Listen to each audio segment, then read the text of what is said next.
Good evening, everybody. Welcome to the meeting of the Grandville City Council. I'd like to call the meeting to order and ask Marcy to call the roll, please. Councilmember Gelderlos. Here. Merringa. Here. Norhuck. Here. Steenstra. Here. Truist. Here. Vanderwall. Present. And Mayor Mas. Here. Well, tonight for the invocation, we do not have a local pastor as we often do, so I'll be giving the invocation tonight. So for those of you who wish, I'd invite you to stand for the invocation. We're going to follow that with the Pledge of Allegiance. So we pray, God, thank you for bringing us safely here tonight. Thank you that we had the chance last week to be with family and friends or other people and celebrate Thanksgiving, because we do have so much to be thankful for. Thank you for everybody who's in this room tonight, the people who live in Grandville. Thank you that we get to live in this city where there's a sense of community. Thank you for the men and women who work for the city of Grandville, the people who, the fire personnel, they keep us safe, the police officers who keep us safe, the people who make sure that we have clean water, the people who clean the water, who take care of the elections, who handle the finances, who just take care of everything and make this a great city. And we're thankful for a beautiful place to live, and we're thankful for a place where we can even have a meeting like tonight, where we have freedom and we have peace in this country.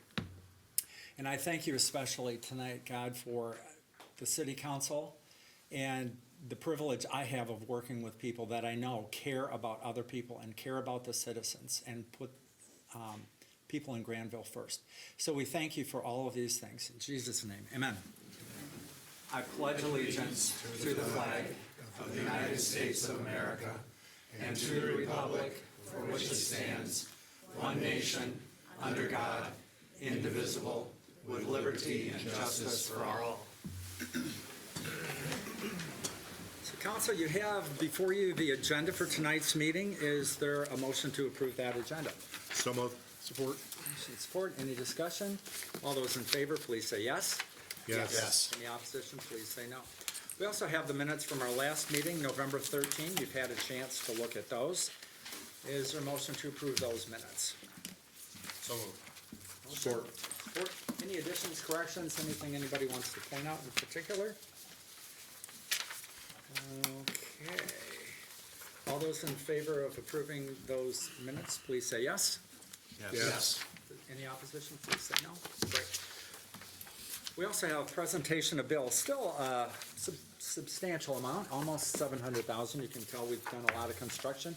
Ken, any of the bills that you'd like to point out before we open it up for questions? Just a few tonight that I highlighted for the city council. Page 2, there was a $11,000+ bill for American Fence Erectors for installing new fencing around our generators at the fire department and police department. On page 3, one of the construction-related projects you were talking about was a $71,200 invoice related to the work done at Heritage Park this year with the reworking of the seawall along the pond there and the walkways as well. That is down to just the retainage amount at this point, so that's the last significant bill that the council should see on that project. And the water bill is on there for the month of October from Wyoming. That was $76,000. But there were plenty more, so perhaps there's questions, and if there are, we'll try to answer those. Great. Council, any questions for Ken or Jane or department heads on any of these bills? Okay, if not, is there a motion to approve the bills tonight in the amount of $691,357.32? So moved. Support. Motion and support. Additions, or any additional comments? Okay, Marcy, would you call the roll, please? Councilmember Merringa. Yes. Norhuck. Yes. Steenstra. Yes. Truist. Yes. Vanderwall. Yes. Gelderlos. Yes. And Mayor Mas. Yes. Great, well, time for public comment. We've got a full house, and I appreciate that. Thank you for coming. Just wanted to give a couple, we don't have real hard and fast rules, and like some places, there's like 3-minute time limit. I would just ask that you keep your comments concise. If it can be under 5 minutes, that's even better. If you agree with somebody else, you don't have to say exactly what they said. You could say, hey, I agree with what the gentleman just said here. Also, as much as we love having you here, because we do, you're welcome to stay for the whole meeting, but if you've never been here before, you know that you can come and go. If you've, I'm sure you all have other things to do too. So it's not rude to leave early, that's totally fine, you're not here for the duration. So, and with that being said, just come on up to the podium, give us your name, address, we do that so Marcy can contact you if there's some follow-up information or whatever, and also for our minutes. Yeah, and just address your comments to the council, and we're here to listen. That's why we're here. So anybody like to address the council? Come on up, give us your name, address, and tell us what you're thinking about tonight. Front row seat, the shortest walk up here. Good evening. Back at it. Welcome. Casey Baker, 3305 Sandcrest Street. You know why we're here. It's not to get the motel shut down. It has nothing to do with, it does, but the problem is our children are, if you'd like me to play the video footage, I'm sure you've heard it. Every single one of our neighbors' Ring cameras picked up 12 gunshots. We have children. Thank God that bullet didn't miss where it was shooting at. Because that could have went through a window. It happened in Grand Rapids 3 days prior. Could have went through a window and hit a child. To think that this is going to continue to be acceptable in the city of Grandville is gross. It's not acceptable. I don't know if the property managers here, property owners here, that's for them to clean up the property, to take care of it, to maybe get better renters in there. I feel terrible for the people that live there that need a home to live. I get it. People that aren't doing crime. But there are people there that are causing crime, causing many, many issues that all of us are nervous for our children. So we've obviously been here many times, and we've talked about what can we do to make this better. And I know, Chief, you're doing everything you can. I know you guys, we see you go around. Just, where's the city gonna come in and do something? I don't know how much more we can plead and beg. We are thinking about moving out of the city because of that. I've lived in Grandville my whole life. I shouldn't be scared for my daughter to live here. Thank you, appreciate the comments. Anybody else like to address the council? Come on up.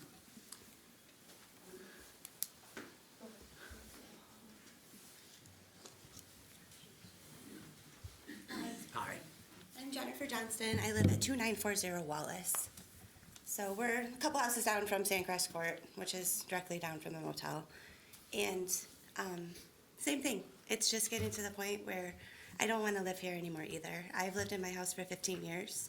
I've always liked my neighborhood. I have great neighbors, but now it's scary. So they have little kids. I got probably some of the older ones in the neighborhood. So I have a middle schooler, he's in 8th grade. And he was walking home the other day on the path. His bus stop drops up on Lock, and we're on Wallace. So he takes the trail that kind of goes by East Elementary there and crosses Wallace. As he's crossing Wallace, a person came from the other side of the trail and panhandling him for money, asking him if he has any money. He's 13. He probably doesn't, but that's scary for me. He says, oh, they just needed money. He said they were confused. They were acting strange. To a 13-year-old, I mean, to me, probably strung out. Like, it's scary. I've never been scared for my kids to walk home from the bus before. I thought he could do this at 13, but it scared me. I also wanted to mention that just times that we knew that the police were present, just from being nosy neighbors, I guess, just noticing police presence, watching them either drive through Wallace or seeing the lights at the motel. In November specifically, just the ones that we knew that I was able to go to the police station and get report numbers for were 11-3, 11-4, 11-11, and 11-12. My son's incident was 11-8, which I didn't hear from right away, so there is no police report for that one. So he kept it a secret for a little bit till he told me about the confused man he found on Tuesday. I looked at those reports. I got a copy of a couple of them from the police department to try to just kind of see what exactly is going on, to bring more like concrete evidence to you. But a lot of them aren't directly involving the public. But any place of residence that has the police there, 1, 2, 3, 4 times within a 2.5-week period, seems like it possibly could be a public problem. And the shots fired when we called the police department that day, just to see if they actually were cop shots. Sometimes you get those backfiring cars. You're not sure exactly what they are. they told us that no public threat. Maybe not exactly a public threat, but again, the police have been there 4 times within 2 weeks, one of them with 12 shots fired. I live 4 houses down from the motel, and that very well, if it was in that parking lot, could have hit somebody that was outside my house. So that's why we're here, again. Great, thank you. hate to go. Appreciate the comments. Thank you, Yeah. thank you. Anybody else? Yeah. There are a couple of people, yeah, I think you and then you. Yeah, thanks. Sure. Welcome. Hello. I have a couple of things I would like to speak on. My name is Shannon Tanis. I am the lawful owner of 3791 Canal Avenue. I am not the current owner. I was illegally foreclosed on fraudulently, which I tried to speak to you, Mr. Mayor, and the city manager, and emailed the city attorney to try to deal with this. And no one was able to help me, and I was removed from my home. And through that, I became homeless, and I ended up at this hotel that your residents are speaking about, and experienced bed bugs. And I emailed the city manager. This was back in 2019. It's highly concerning when I see a post on Facebook about these current events that are going on that are safety concerns. There are ordinances that are in place for the health and well-being of structures and building codes and things of this nature. So it causes concern for lackadaisics that the city hasn't done something more significant to stop the activity. I used to, before I bought my house here, live in the apartments off of Wallace also. So I had direct view of this type of activity. And there is nothing but sex trafficking, drug trafficking, illegal immigrants there, all of this type of activity. Upon my endeavors to try to deal with the fraudulent foreclosure that was done on my house and get answers to it, my congressional inquiry and all of my activism to get answers, I've connected with HUD, and they're looking into it currently to inquire about why I wasn't afforded at least due process per the guidelines federally and state NCLs.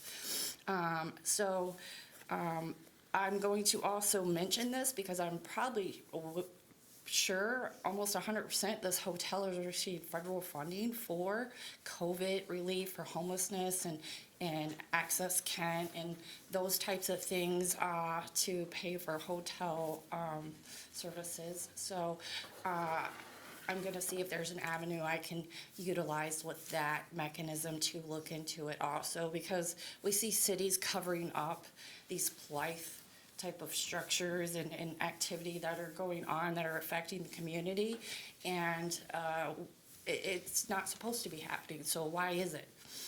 That's the current question always. So we would just ask our city officials to do their job and do something more immediate and not be so timely about their process, and be more stringent about the safety and well-being of the children and the people in the community.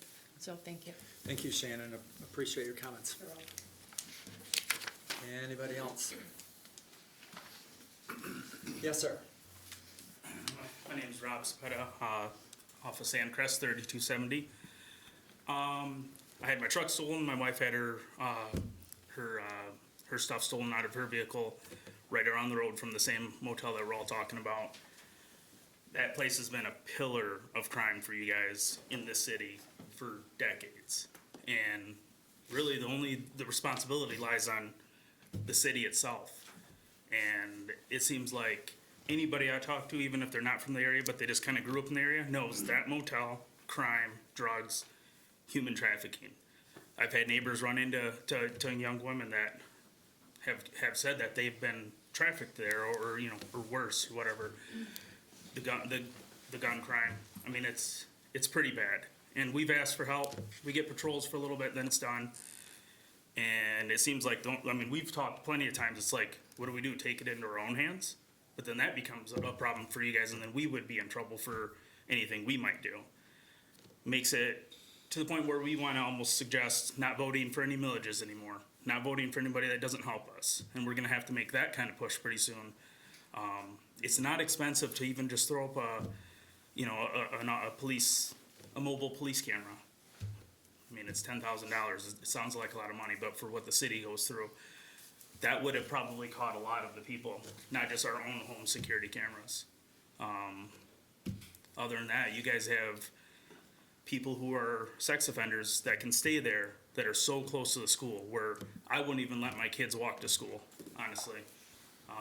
It's just way too close. It's within the zone. I think the law might have changed recently, but it's still close enough to the school where it should be a problem for most people if people actually did care about the children that are going to the school at that particular school. And, fencing could be put up around. We're open to ideas, but, I think even just the camera, like a mobile police camera would be a really good idea. But at this point, we've been here a few times asking for help. You guys hear it, but nothing really gets done. Maybe some patrols for a little bit, but honestly, I've been telling all my friends, vote no on all the millages. Just it's not even worth it. Because if they're not doing anything, it's not worth our tax dollars. That's how I see it. Appreciate your comments, Rob. Anybody else? Yep. Welcome. My name is Amy Watucky, and I live at 3115 27th Street, and I've lived there my whole life. Now, when I was young, that hotel was a motel. Actually, people went there for the night. It was a nice place. Now it's run down. It's not kept up. People that live there by the month. It's not a motel. It's like an apartment, but they only do it for a week, a month. And then they more than likely charge way too much so that the people that are living there get stuck in there because then they can't even save money to go to get an apartment. Also, there has been so many crime things around there. I know of one incident where a lady was running around in the parking lot nude. I've heard the gunshot. I've heard a lot of people that have been, things have been stolen from them, and it's just not a safe place anymore. I have gotten bed bugs from there because there was a guy that used to come over that stayed there, and I got bed bugs, so that was over $2,000 worth just to try to get rid of them, plus a couple years of trying to get rid of them and the mental health. And that wasn't good either. So the people that are living there are not living in good conditions to begin with. And I also had an occurrence where I was trying to turn by the hardware store, and a truck literally just went from Florentine's in the middle lane, head on, stopped just before me, went in the wrong direction in the lane, and then turned right into that motel. So I know that came from there too. And I just want to know that, things are getting done to change this. It needs to look better, and better people need to be in there, or it needs to be closed down because it's not safe for the area anymore. And it's not a hotel anymore, nor a motel. It's an apartment place that people get trapped into living there. So please do something about it. It sounds like people have been coming here for a while and nothing has been done. So if I have to come at every meeting to talk about this situation, I will.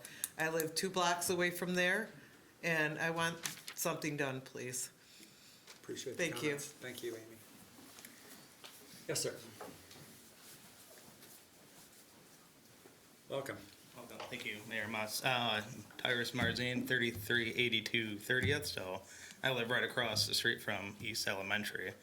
I've lived there since March. I moved in from Wyoming, so only a little bit ways, but we moved to Grandville so we could feel a little bit more sense of safety when everybody was stealing Kias right down the street. A neighbor of ours got beaten over the head in the middle of the night and her car stolen. And we thought, well, Grandville would be a much better place, hopefully. And then I hear about all this, the list that was just gone on from September that's been going on. And I had a records request a couple weeks ago and spent 1,710 calls to that location since the start of 2010. And they range, but we've heard what most of them probably are: drugs, sex, things of that nature. And we've heard a couple stories already of stuff that's probably not in those 1,710 calls. I have another one. A neighbor came a couple days ago to my house because her home was burglarized. And she thinks it's connected to the motel because somebody was following her around the dollar store that is right down the street there. And she lost her phone. And this gentleman picked it up and called her or somebody on her phone saying, if you want it, come back to this motel. And she did, with help, thankfully. And as a little while ago, and just a couple days ago, somebody broke into her house with her teenage daughter there alone. And that's just another example of something that may not be written down in a police report, but something that affects. And as the gentleman prior was saying, maybe some cameras from the police, or I drove down there a couple days ago, there could be a wall built, a big privacy fence perhaps, from the neighborhood to the motel. And as we've heard before, there's a need for that place. No doubt, there's people that sometimes find themselves on hard times, and a place like that is good for that.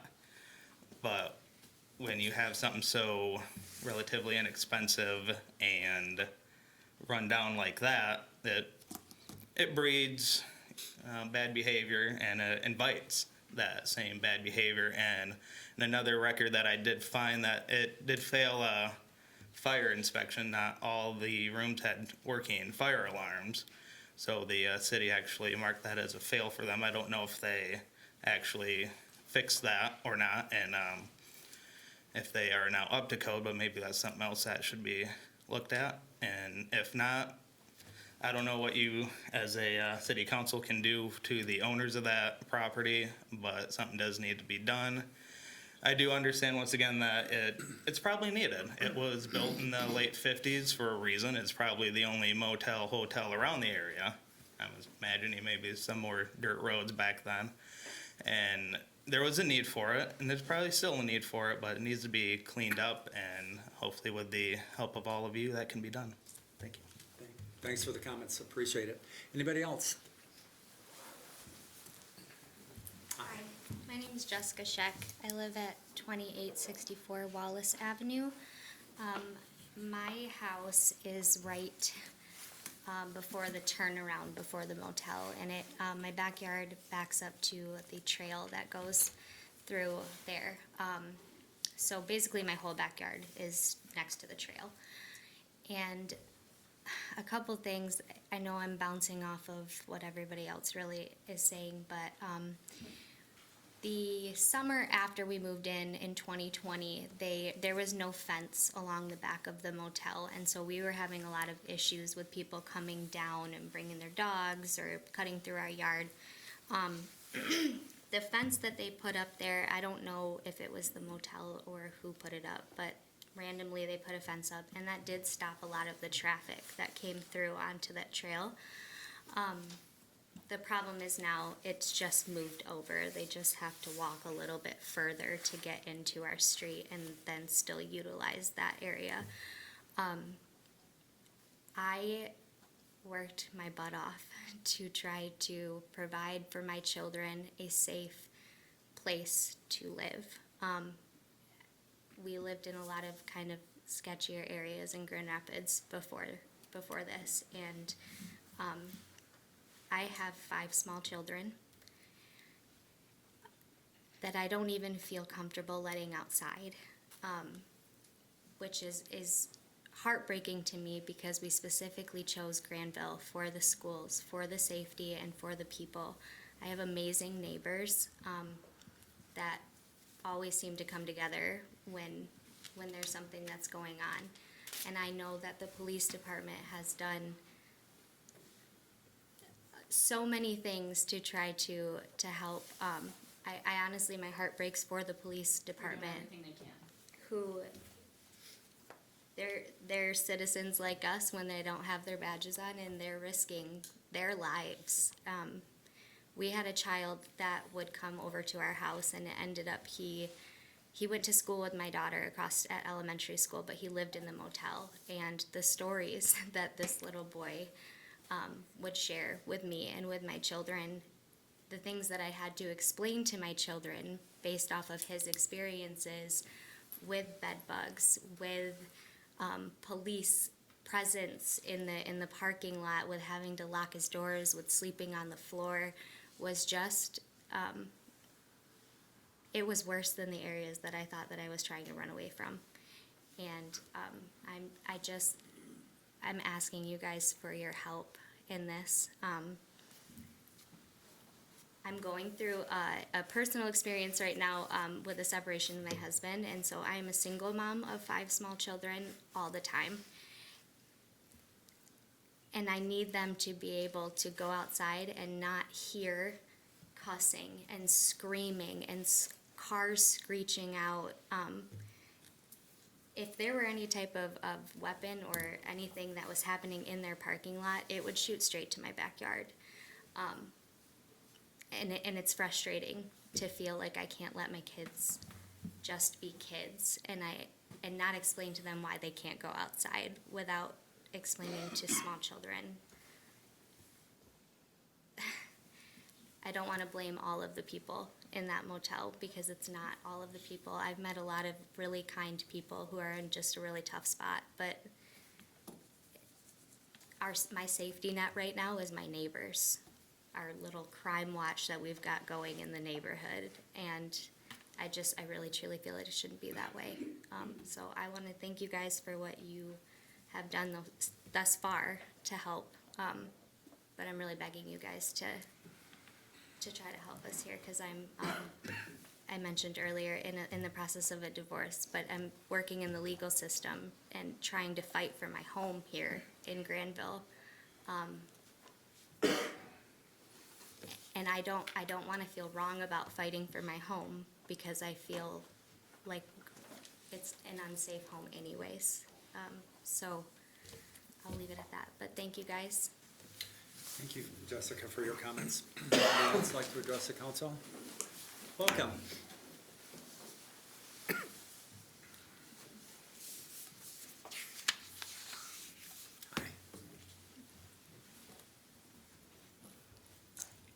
My name is Shernita Dean.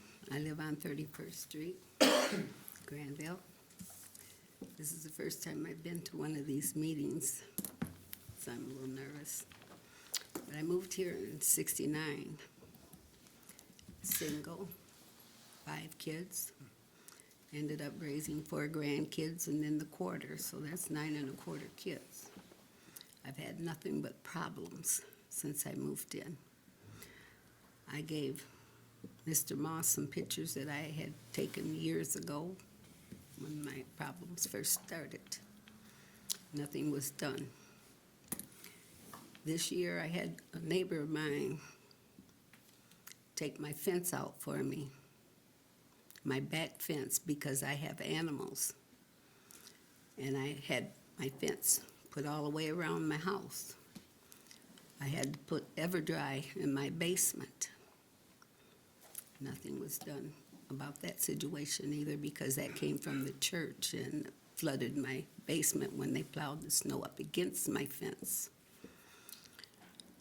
So this summer, my back neighbor claimed my fence was on his property, but I went to court. I had my survey from the city. I had my estimate. Got nowhere. And I'm still there. I've had people wanting my home. I'm not selling. I'm not going anywhere. I've been there a long time. I put a lot of work into that house. I live by myself. I was single when I moved there. I worked at Steelcase. I did what I could to improve my property. But this summer, my neighbor behind me took my fence down. But he claimed it was on his property, but he had no proof of anything. When I went to court, he lied, but nobody understood what I was trying to tell him. We were supposed to be in court on the 13th. He said he was out of town. I drove by his house. He was helping his wife in the car. So we had to wait until he got there, and I think by court law, I should have won my case, but I didn't. And so I know I'm a minority. I'm not the first one here in Grandville, but I've been treated pretty bad. So I'm here now because of the fact, how can people get away with this? I have done nothing to nobody but try to live in Grandville and to be a good neighbor. But I've had nothing but problems, and I'm tired.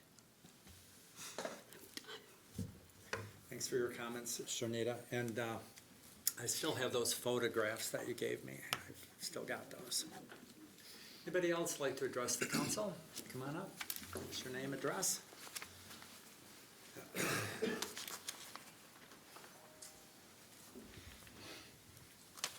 Welcome. Hi, my name is Kelly Gale, 3245 28th Street, the Florentine Restaurante. So my brother and I are co-owners of that. We've been there for, the restaurant's been there 52 years. We've owned it for just about 30. We're both from Grandville, grew up in Grandville. I guess I'm not gonna go into everything that we've already talked about. I think it was a couple years before COVID, so maybe 5 or 6 years ago when the new owners of that motel took over. Could it be 7? I'm not sure. We were all told that new owners gonna fix the building up, blah, blah, blah, blah, blah, blah, blah. But I believe it was a finger off of the previous family. And, you know, every 7 years they have to change ownership to get their tax benefits, blah, blah, blah. I was really hoping when we were all sending our emails, I'm talking about the other businesses. Luke from Ivan Rust, Cone World, the flooring place, Todd next to me, or Scott from Midwest Tire, and us. We were doing emails to everyone. I was calling the police all the time, and they've been awesome. It doesn't matter who's chief, who's on. I can't even imagine what they go through with that motel, and then all of us calling all the time, and they're there and they're trying, and nobody wants to. Well, nothing's changed. It's just getting worse. And nobody wants to talk about eminent domain. Now, I'm all for companies, and I'm, you know, capitalism and blah, blah, blah, but I don't know if that's something you guys talk to amongst yourselves. I mean, I don't think that these fines or whatever you're putting on this property is gonna work. You know, they're out of fire, a light or whatever, okay, they fix it. Whoopee. You know, all the crime's still going on there. So, I think that's about the only thing you guys can do. But if you're not gonna do it, if you're gonna wait till all the businesses are out, or if you're not going to do it, I think we should know about that, because that's about your bottom line, I believe. I've talked to an attorney. You know, what can we do? Can't do anything. You guys have to do it. But we're losing business. You know, it's not, you already know that. You can even look up the calls from Grandville or from Florentines to Grandville, the police department, and it's just not getting better. I wish it were. I'm praying that it does. But we don't know what else to do. We don't know what to do. Okay. Appreciate the comments, Kelly. Anybody else like to address the council? Last call. Before I turn it over to the city, either the city attorney or acting interim former city manager, I did, just a number of years ago, I was listening to public radio, and I heard about a book called Exiled in America, Life on the Margins in a Residential Motel. And I've got a couple copies. I could only get a couple of them, and I thought, for those of you who might find that interesting, they're on that back table back there. It's right before you go out. So I don't just take the book, pass it on. I don't need it back or anything. But anyway, I just kind of for your information. I thought it was interesting. Yeah, the title kind of says it all about that book. So, Ken, you gave us a great memo. We've got some information, so. I think, the primary concerns, most of them seem to revolve around crime, activity of that nature. So I'll ask maybe Chief Anglem to chime in a little bit on the police department's experience there. Some of the questions that popped up are probably a little more legal in nature, things like eminent domain and whether that's a possibility or not, and a couple of the other suggestions that were there. So maybe the city attorney would be helpful in that regard. So I'll defer first to Chief Anglem and let him share any information he thinks is relevant. As you're coming up here, great memo, Chief. A lot of information that answered questions I had, so. And that was off of last year's request. I realize that when it got printed out for you again, that it grabbed the current date, so sorry about that, but our IT is doing well. So far, year-to-date, and these statistics are only as good as last Wednesday, because Mondays normally don't give me enough time to pull stats. We've been at that location 156 times, which is on track for about what we had last year. I believe last year's call numbers there ended up at 162. And so that's tracking pretty close to the same. Out of those 156 calls, our top call type is that of assist. What a majority of those are is whenever our fire department goes out, we end up trying to back them up on anything other than a Med 3. So we're out there 36, 37 times for that. Next highest was traffic stops. The way the computer-aided dispatch system goes is when the officers call on the stop, their geolocation grabs and assigns an address to it. So it doesn't mean that that stop was directly related to the hotel or in the hotel property. It's just got classified there. So when you look at assist, traffic-related issues, and check welfare checks or check well-beings, that accounted for 43% of our calls there this year, and that is tracking about similar to what we normally have. As far as crimes against persons, so far this year, about 30, 18 of those are domestic related.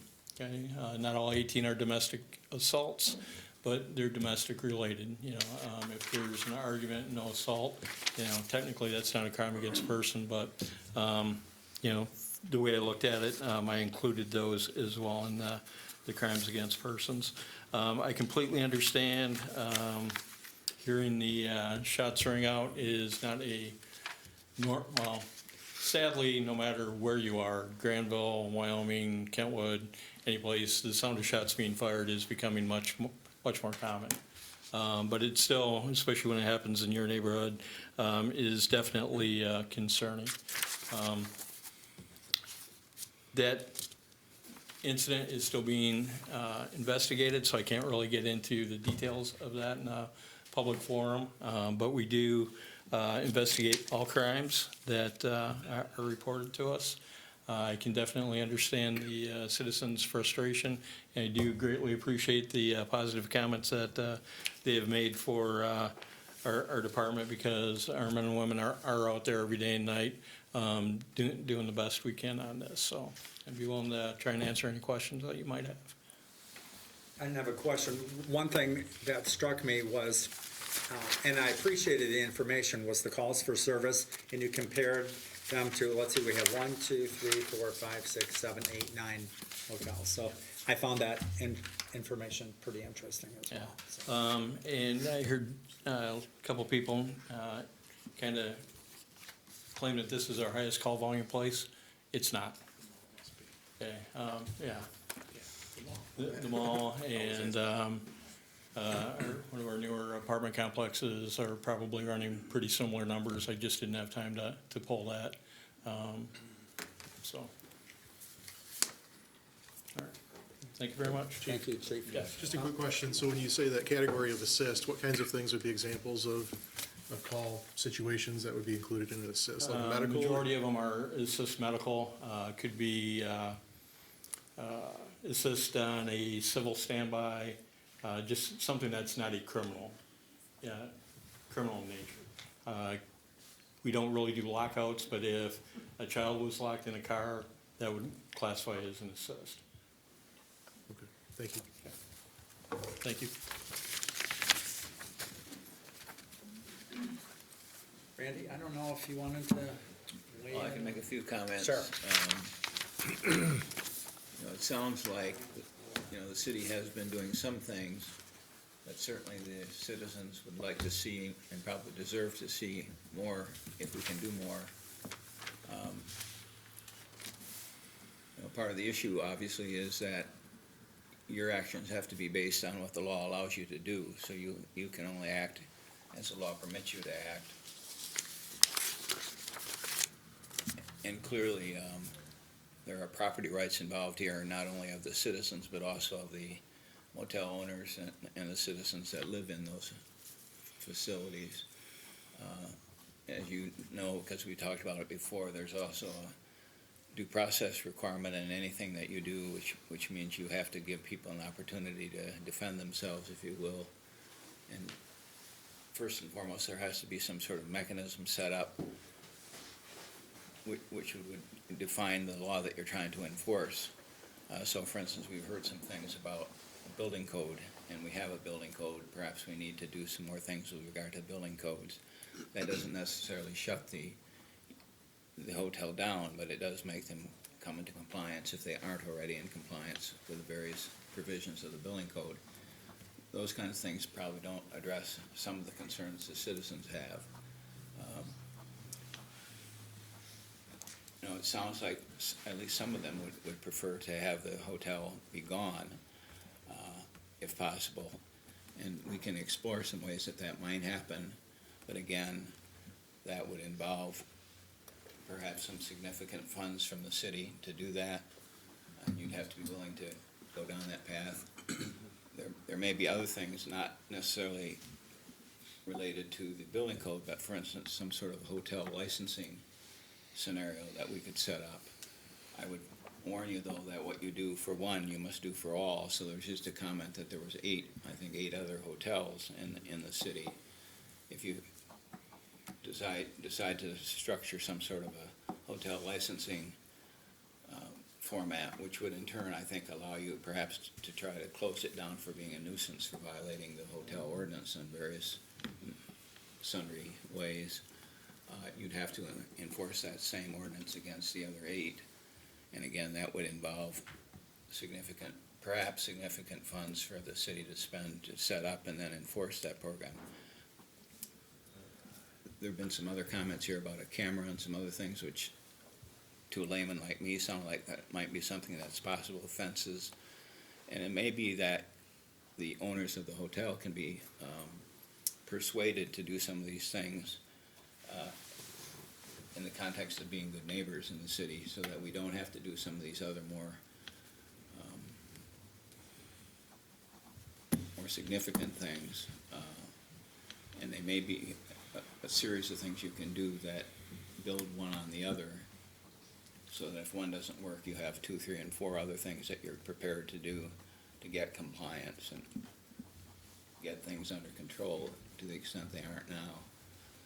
I would suggest to you that you perhaps defer this to me, and I will take what was said here tonight, what the chief's already commented on, some of the other things that we've discussed, and put together some sort of a memo for you to examine and use as a basis for discussion about what your next steps might be and what would be involved in taking those steps.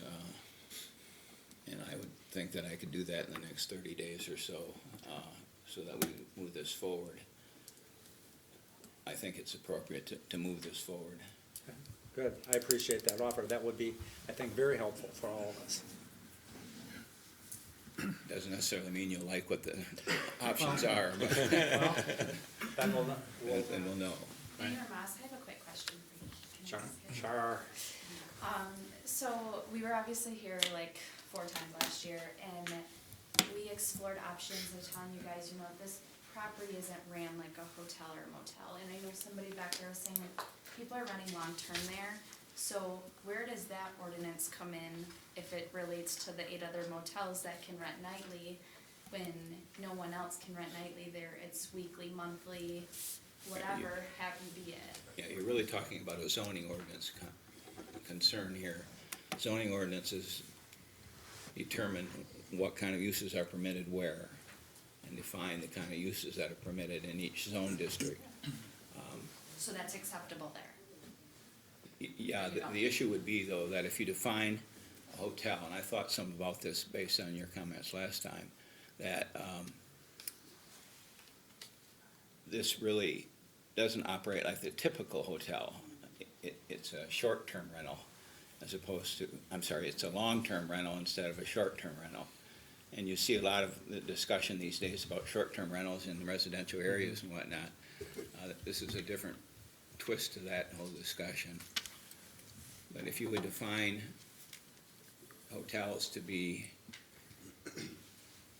uses that permit overnight lodging for not to exceed certain periods of time, or a percentage of rentals not to exceed a certain rentals periods of time, you could perhaps define this use to not be a hotel then, and to not be, you then have to decide where you put it though, because you would be looking to not have it permitted in this commercial zone, because it's in a commercial zone now that permits hotels, obviously. And so then there would be 2 issues, I guess, for the city at that point.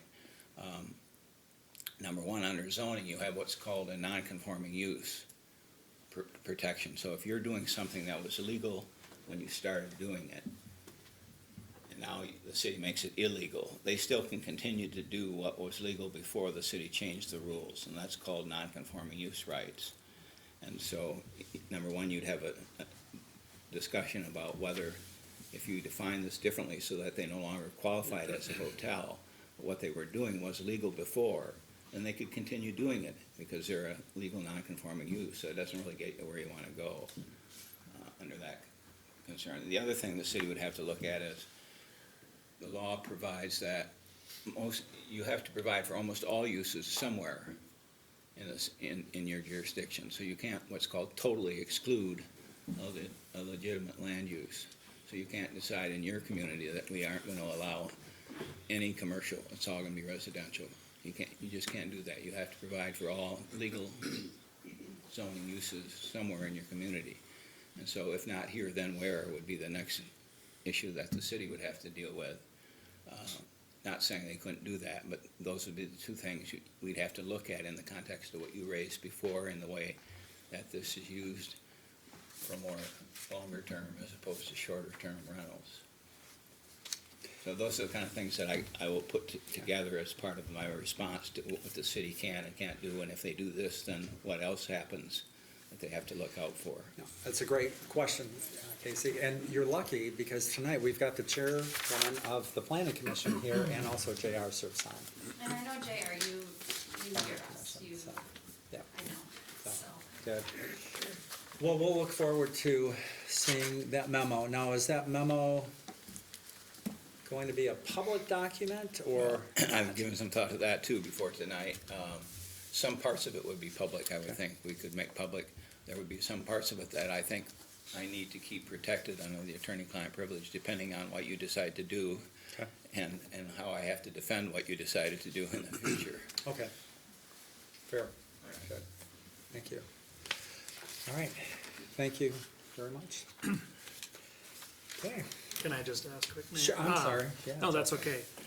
Are we committing then to, this is the date by which we will have that memo, so that if people are vested in what our next steps are, they know, come to this meeting, whatever that date might be, that's when we're going to hash out some of these details, and just for transparency's sake. So, Yeah, I think that I can have this, I think remember, we got the holidays coming up, and then we already rearranged the meeting for Christmas Day. so that, So the next meeting after that, I think, is January 11, maybe? Okay. 10, 8, somewhere in that range. The second Monday in January, whatever that date is.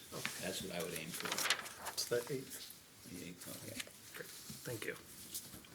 great. Thanks for a couple of comment and input. We appreciate it. Can I, Oh, I'm sorry. just a quick question. Will you have the ability, Mr. Attorney, to like maybe explore too a bit of a nuisance ordinance? Yes, that's part of what we'll All right. be discussing. Yeah. You typically you have to have some sort of a law, again, that they're violating, which causes the nuisance, if you will. So a violation of your zoning ordinance, for instance, is by law deemed to be a nuisance violation, and you can ask for an injunction to enjoin that nuisance. Other statutes don't have that provision right in them, and you generally would have to come up with some structure whereby, numerous violations, not defined necessarily, not limited to a certain number, but some more nebulous number of a lot, of violations would cause it to be deemed to be a nuisance, and you would then go to court to try to enjoin that nuisance. So I thought the comments were interesting about the motel perhaps receiving state or federal funding I made note of for that. housing. Is I that something think you'd be able to yeah. look into as well, and whatever standards or, expectations might come with that? Yeah, that was a good question. I thought that was interesting. Okay. Next item on the agenda is council communications and petitions from the DDA regarding possible rename of part of a street. Teresa, I don't know if you wanted to talk about I that? can or do it. Ken? Yeah. It started, a while back before I came back into the office, but I was there for the last the last DDA meeting where it was put into the form of a recommendation to council and discussed at length there. You've got a map the clerk's office provided that shows the portion of the street that's being talked about, which is Division Avenue Southwest from on the north side, White Street, where the street actually begins with a 90-degree curve from White, down to the similar curve on the south end where it becomes Prairie Street. And that stretch of road doesn't include any residential uses. It's all business uses of one type or another. And there's honestly not that many properties that actually are identified with an address on that street. Some of them have addresses on side streets like White Street or Ferry Street, that kind of thing. So it's a fairly small number of properties that would potentially be impacted by a name change. And I know that, I don't know if it was Teresa or somebody else from the DDA, but there's been some contact with those property owners to determine their comfort level with the change there. It comes about mainly to avoid confusion. There's a Division Street in Grandville. There's a Division Street in Rockford, there's a Division Street in Sparta. It was a pretty common name back when these villages were created. In recent years, and that's probably not even all that recent, but in recent decades, I'll say, the County Road Commission would not allow new streets to be created with a name that duplicates a current street. And that makes logical sense when you think about especially things like emergency dispatch. Where do you send an ambulance or a fire truck, that kind of thing. It's ripe for confusion. In the case of the businesses, it's a little more people showing up looking for a property address that's in Grandville, but they're looking for it in Grand Rapids or Wyoming. So I think that's really the genesis for a suggestion to rename this portion of the street. I want to be clear that the extreme southerly portion, even farther south in the area we're talking about, division does continue. It dead ends at the south end at the Senior Neighbors Facility. And that's not proposed to be changed. Not because there's not confusion, but honestly, it's more about the impacts to residential property owners when you think about having to change checking accounts and where your address is for your social security check to get sent. It's a little bit bigger deal than it would be for a business to handle. So the DDA has brought this recommendation to the city council because the city council is the entity that has the authority to make name changes, and we do that by a resolution of the city council. You can see from their minutes, they had two suggestions that they kind of finalized. That they make a suggestion to the council that you consider perhaps Red Mill, because that was the name of the mill that formerly existed at the south end of this property, and there used to be a railroad track. Some of you may remember. Maybe I'm getting to be amongst the older crowd, maybe I'm the only one that does, but that mill did exist in that area, so there's some Grandville history involved there. The conversation about Gates Way, which was the other suggestion, was related to a Grandville athlete that went on to major league success as well. But the bottom line there is that ultimately the name that goes on there, if there is to be a change, is something to be determined by the city council. Those are suggestions, and you're certainly able to talk about and discuss and ultimately even select one of those, but you're not required to. There may be something that wasn't thought of in the initial conversations at the DDA that you think is worthy of consideration as well. So we'll do our best to answer any questions that pop up here, but the suggestion for right now is to take it to a public hearing. That's a process that we've used in the past to make sure that anybody that may be affected by a change like this has an opportunity to formally weigh in and offer their comments on either for or against. And our next opportunity to do that, if you wanted to speed this along, would be at your, did we determine we're okay with, yeah, we are okay with notice times and things like that, okay. We could set this for your next city council meeting, which is December 11th. And we put it on the consent agenda to set a public hearing for that particular date. But if that feels too rushed, or it's too close to the holiday, you know, we have flexibility there, and there's nothing staring you in the face with regard to deadlines or anything on this. It happens when we've had a hearing and a chance for you guys to consider this thoroughly. So if you'd like it at a later date, we certainly can do that. So with that, Mr. Mayor, I guess I'd open it up for any council questions with regard to the DDA recommendation. Comments, thoughts about the date or whatever? JR? Do we have to go to the public hearing for that, Ken? Is that We don't think necessarily that you have to. We think it's good practice to do that, and we have Precedent, too. done it before. So it seems like it's worked well in the past to make sure that nobody got overlooked. By setting a public hearing, we actually would be providing direct notice to the property owners from the city. So those who have property that abut the street would be aware we were doing it. Up to them to choose whether to attend or not, but I think it's good business practice to make sure that that opportunity is given. That's fair. Yeah, I appreciate the DDA coming with two suggestions to us. I think they've been through a lot of options and ideas. And I know somebody threw out Crown Bean Way, and Ken shot that down pretty quickly.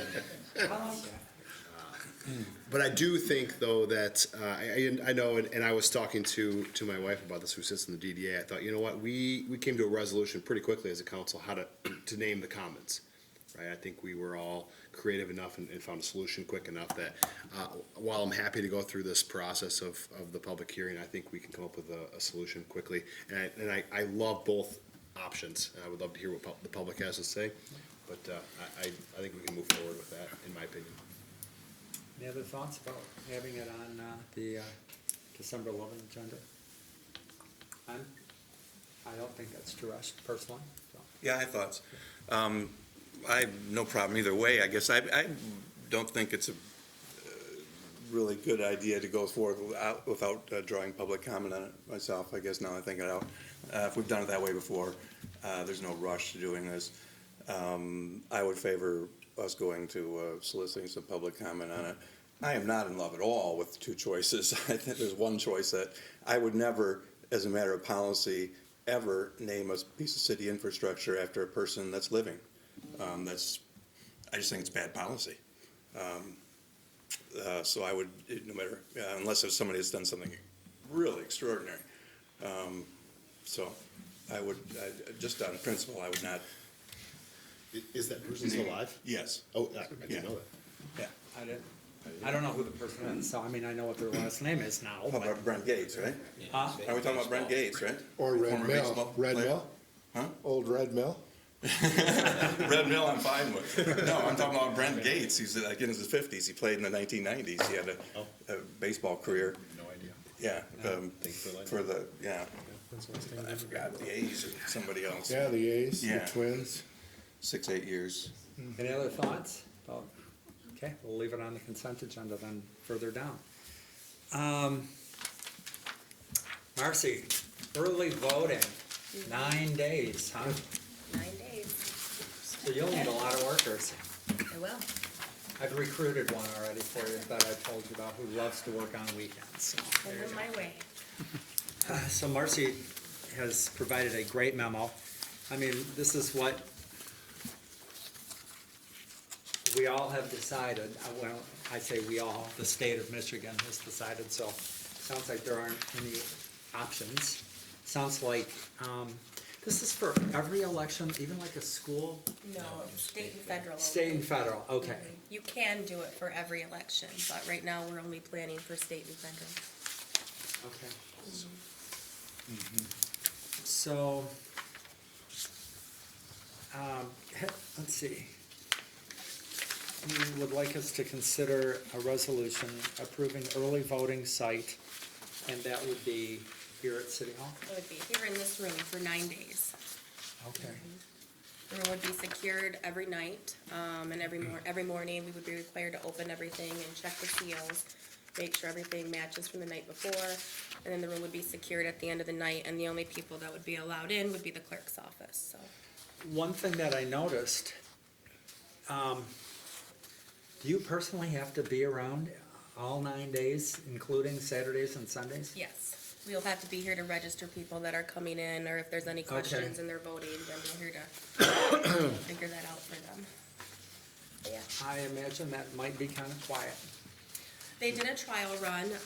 There were some communities that participated. I think East Grand Rapids was the only one in Kent County that did that, and it was a sleepier election, but they didn't have very much turnout for their early voting, but I don't expect that to be the case going forward in '24, so.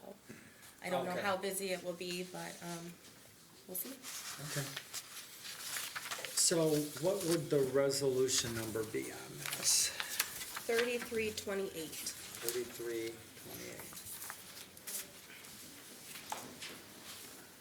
Okay, is there a motion to adopt resolution 3328, a resolution to establish early voting polling location for the city of Grandville? And that would be right here in city council chambers. So moved. Motion Support. and support. Any other questions, comments, thoughts?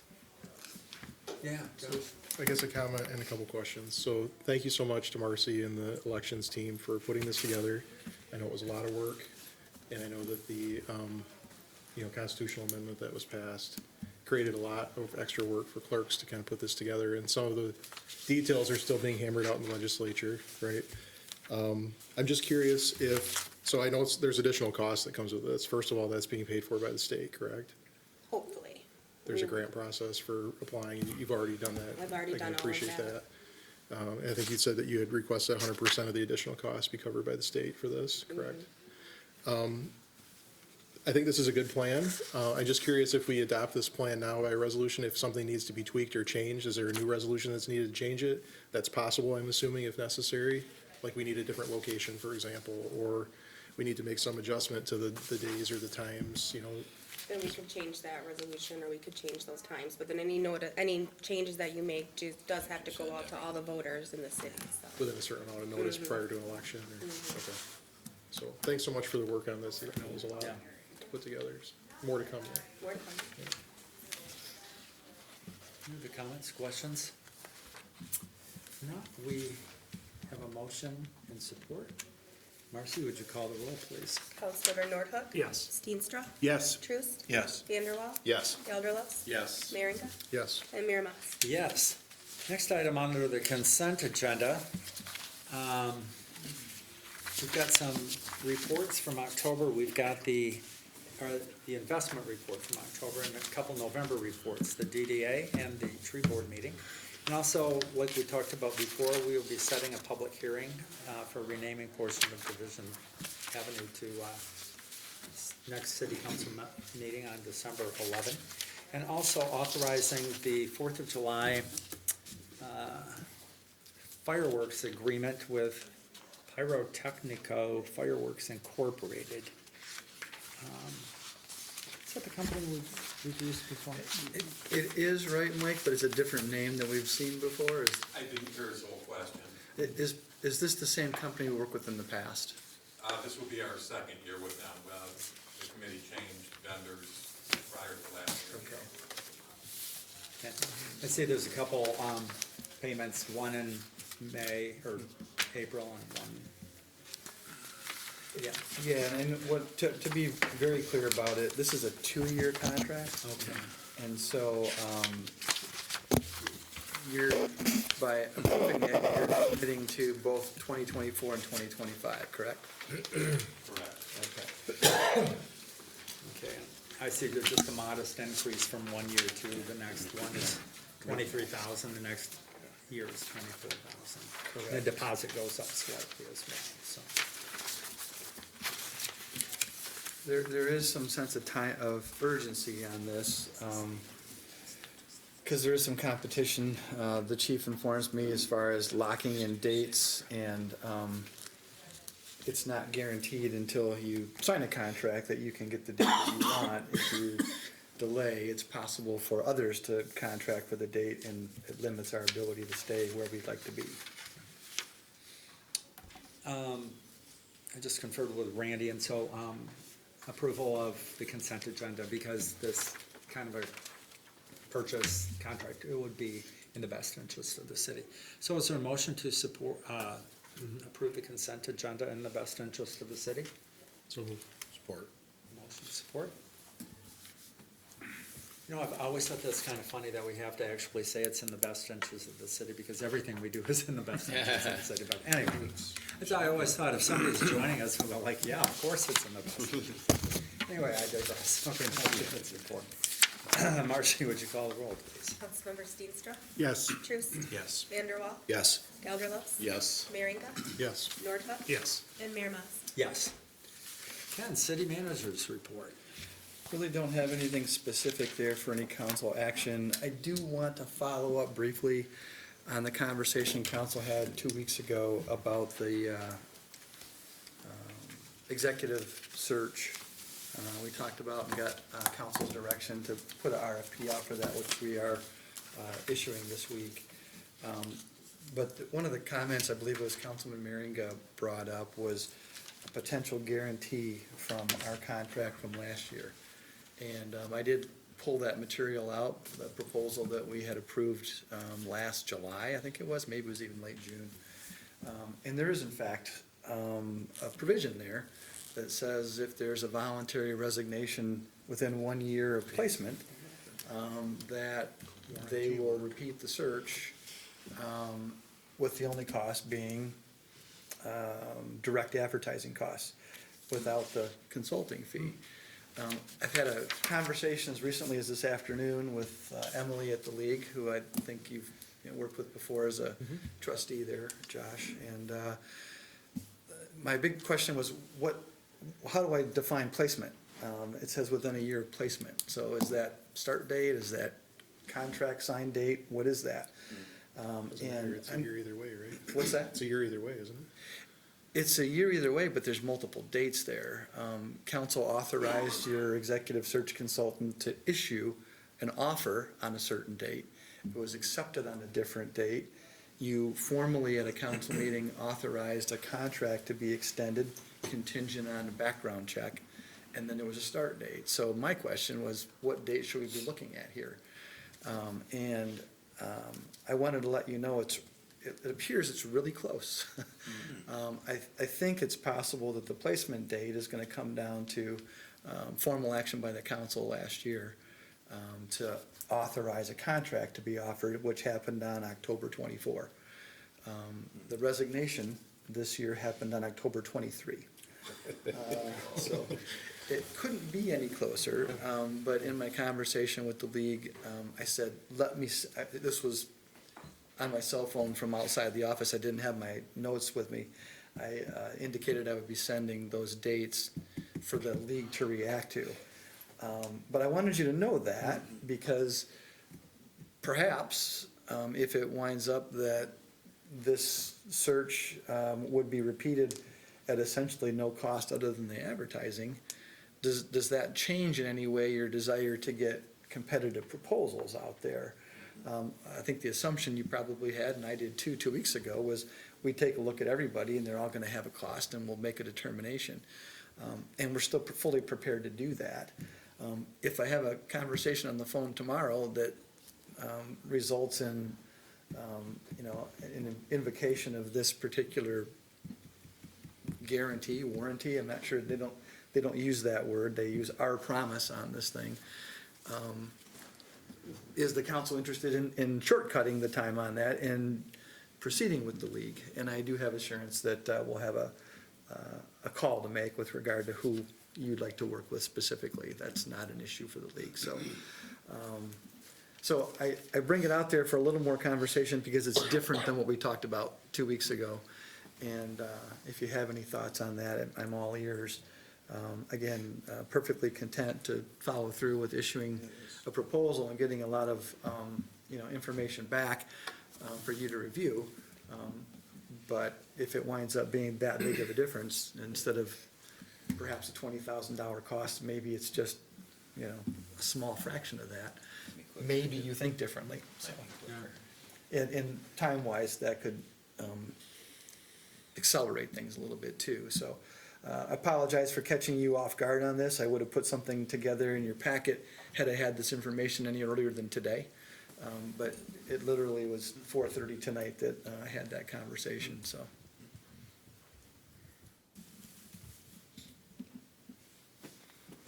Interesting. So you're looking to see if we want you to still go ahead and issue the RFPs and. Without putting you on the spot, what I would say is, we're gonna proceed with issuing an RFP. Yeah. If you think that's a waste of your time and our time, speak up, and if not, I'm gonna proceed the way that you've authorized it to go already. So, but I just thought this was significant enough to be worthy of your attention before we moved farther down the road, so. Thoughts? I'd be surprised if the MML really wants to get into a push-shove situation with us over this. Just saying. Okay. I just. Well, yeah. Honestly, I guess if it's a, sorry. I just say, given the relationship we've always had with them, and I don't know, it's intriguing. Thoughts? Proceed. Yeah, as planned, yeah. Okay. Thank you. I was just gonna say, if the terminology says placement date, I wouldn't equate that with a date that an offer is made. I would equate that with a date that somebody's actually in a position starting, because things can change from the time an offer is made to an offer is accepted to somebody actually starts in a position. To me, placement is your starting day one on the job, but I guess they can tell you what they mean by that. Yeah, I was hopeful of getting a definitive answer to be able to say one way or the other, and I just don't have that yet. So I have all the dates. I know exactly when these things happen. What I don't have is their reaction as to what they consider to be a placement. I think that's great that that was in there, but I'm fine with going out for RFPs too and seeing what else we can come up with. Okay. I think Randy's gonna prove us right, though, or himself right. I think you're. Yeah, we've had a good relationship with I that. think you're correct in your guess. That's We'll all see. that's all All right. I had, Mr. Mayor. Yeah. Great. Councilmember comments, I forgot who we did last time, but Jared, let's start with you tonight. Yeah, it seems like the majority of the residents have dispersed, but I just appreciate them coming and speaking up on community-related items. while I'm not sick of hearing them come and talk to us, because I enjoy that process, I'm sick of hearing that their lives are being impacted and hearing the stories. And I'm appreciative of Randy's directives of what's next, and we may have to do some hard things, but we need to continue to listen to our residents and help them out. So, thanks, Randy, for being willing to go down that road with us. That's it. Yeah, I have nothing added to that, other than look forward to reading Randy's memo and discussing what alternatives we have, because whatever alternative is gonna be costly financially to us. That's all. Yeah, regarding that, I'm happy that we're taking a step in a new direction here, so I'm eager to see what comes of that as well. And I want to just echo Josh's kudos to Marcy for putting this whole thing together for early voting. I can only imagine how much work that was, so thanks.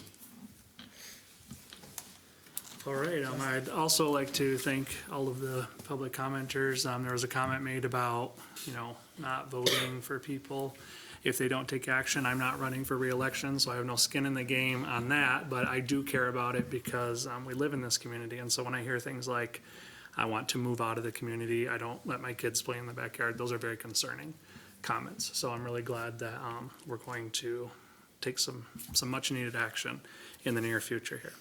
I also wanted to again speak about the RV ordinance, and I really would like it if we could maybe consider having the planning commission revisit that ordinance and make some revisions to that and give us a new proposal. The first time we had heard that it wasn't really going to be enforceable, and it kind of ended up that way, and so I'd like to see some changes made to that. And then I wasn't here at the last meeting, but I appreciated being excused, and I did listen to the YouTube video, and I just want to lend a second to Councilmember True's suggestion that we tour the senior facility at some point. I think if that's going to be a strategic session, that it might be good to do that soon ahead of that strategic session, just so it's fresh on our mind. So I thought that was a good idea. That's it. Yeah, I would echo the other comments that were said. It's always nice to see people here that have, comments and thoughts and concerns to share with us. And, it's our job to be here and listen to what they have to say. And I'm looking forward to hearing what kind of creative ideas Randy comes up with that are options for us to try to address that concern. I was also pleased to see that the position's been posted for the part-time seasonal July 4 events coordinator. It was in the packet as well. It's been posted online. It's been shared, so please share it with anybody that is in the community that might be interested. Looking forward to having some great candidates, hopefully step forward to show an interest and passion for this role. And it's nice to be thinking about something warm as the weather turns cold and as you start to see snow in the air. Think about 4th of July. So, but just want to put that out there for anybody that might be listening. The position's posted on the website, a part-time seasonal 4th of July event coordinator. Check out the website for details, and we look forward to seeing applications or hearing about applications. I'm not sure who's actually making the hiring decision, if it's the city manager's office or was any of that settled as far as? We're just really hopeful that we'll have plenty of applications to look through. And we have had, it's only been a few days and there was a holiday, but there's been a few inquiries already. So that's helpful, it's hopeful. Yeah. In terms of the ultimate process, we'll talk about that, but I think we should, involve multiple people. Certainly, I think Marcy has done yeoman's work on this for the past couple of years.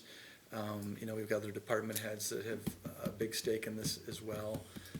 So, Committee. Pardon me? 4th of July committee. 4th of July committee, what's left of it at this point, yes, all those. So I guess I envision something kind of collective on that.